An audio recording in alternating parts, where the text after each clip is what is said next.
All right, let's get right into it. Today we're talking about something that, so many of us feel, but we hardly ever put words to.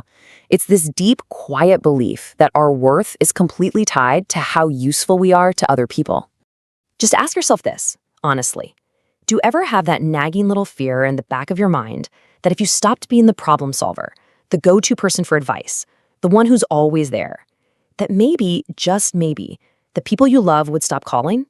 If that question landed for you, it is so important to understand this. This isn't just you being nice or a people pleaser. Nope, this is actually a well-known psychological pattern. It's a survival strategy that your brain probably learned a very, very long time ago. So where on earth does a feeling like this come from? Well, to really get it, we have to rewind. We have to go back to the very beginning and look at the psychology of how we learn what makes us worthy of love in the first place. Okay, so the big psychological term for this is conditional positive regard. It sounds kind of academic, but the idea is actually super simple. It just means that when we were kids, we learned that love and approval only came when we did something good. When we got the A+, when we took care of our siblings, when we were the responsible one. The love felt like it came with terms and conditions. And when that's your reality, your little kid brain, which is just trying to make sense of the world, it learns a really simple but powerful rule. I get love when I'm useful. I am safe when I provide value. And that belief, it doesn't just disappear. It becomes the quiet, invisible operating system running in the background of all your adult relationships. And that brings us to the real heart of this whole thing, the 7 major signs that you might be caught in this utility trap. As I go through these, just see if any of them sound a little, familiar. So now that we know where this feeling comes from, let's break down the 7 signs that it's showing up in your life right now. All right, sign number 1, your brain's fundamental question has changed. Instead of asking, am I loved for who I am? It's constantly scanning the situation and asking, am I being useful enough right now? Your value gets totally mixed up with your function. And because of that, saying no to someone doesn't just feel mean, it can feel like you're risking the entire connection. Sign number 2, you've become the default emotional caretaker. You know what I mean. You walk into a room and you're immediately reading everyone's energy, trying to manage moods and making sure everyone else is okay. This isn't just about being an empath. It's a classic pattern where you try to control the feelings of others to make sure you stay safe and valued within the group. Then there's sign number 3. You feel intense guilt whenever you have to receive something. Someone offers to help you, gives you a compliment, and instead of feeling joy, you feel this wave of awkwardness, like you're now in their debt. It's because your system believes everything must be earned, so getting something for free feels wrong, unsettling even. And this quote just says it all, doesn't it? It feels just like taking on a debt. It's not a gift, it's a transaction, and you feel this urgent pressure to pay it back as soon as possible, usually by being even more useful down the line.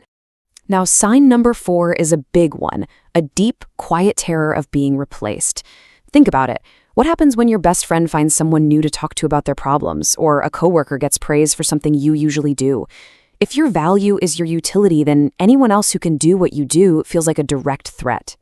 And that leads us right to sign number 5, which is all about how your brain processes that threat. It's so important to get this straight. On the surface, it might look and feel a lot like jealousy, but underneath, it's pure survival thinking. Your brain isn't just worried about hurt feelings, it's worried about being abandoned. It's a primal fear.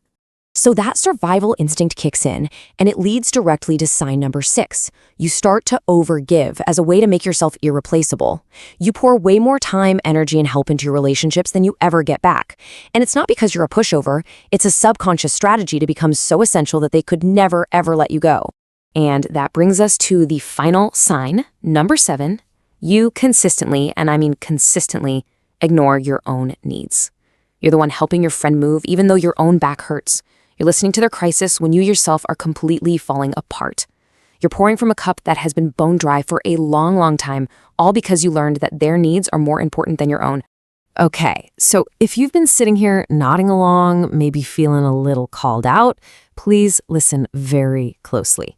Seeing this pattern in yourself isn't a reason to feel bad. It's the first, most important step to getting free. This is about moving from an old survival tactic to your real, authentic strength. First things first, you need to know this in your bones. You are not alone.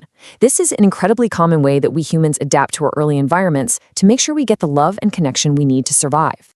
And even more important is this: you are not broken. This whole pattern, it isn't some flaw in your personality. It was a brilliant strategy that a younger you developed to stay safe. It's actually proof of how resilient you are. The real power comes when you realize that that old strategy just doesn't serve you anymore, and now you get to choose a new one. So I'll just leave you with this one question to think about.